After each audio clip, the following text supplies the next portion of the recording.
Silver has another awesome quality. It has a allodial title to it. If you hold it, you own it. Almost every asset you own is controlled by somebody else.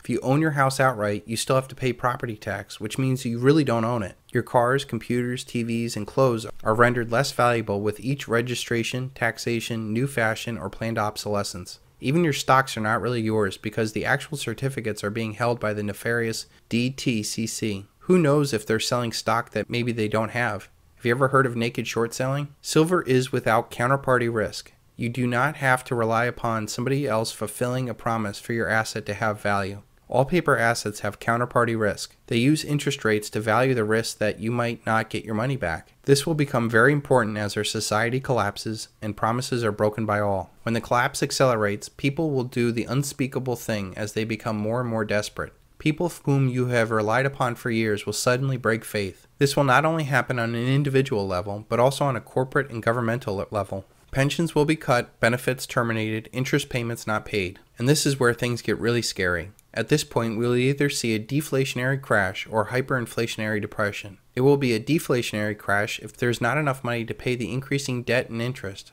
But I believe the elite will pay all the obligations to keep their game going. Do you still believe that we should maintain the fundamental principles of Social Security as you did in 83?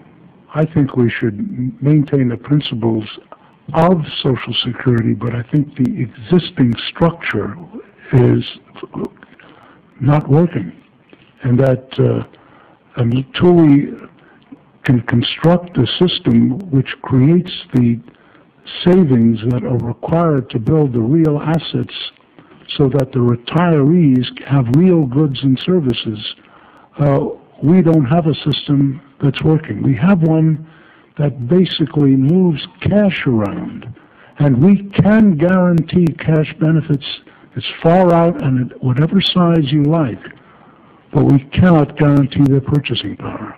And this is why the issue ultimately has got to be resolved in terms of, do we have the material goods and services that people will need to consume, not whether or not we pass some hurdle with respect to how legal financing occurs, because the financing is a secondary issue, and it's the means to create the real wealth, not an end in itself.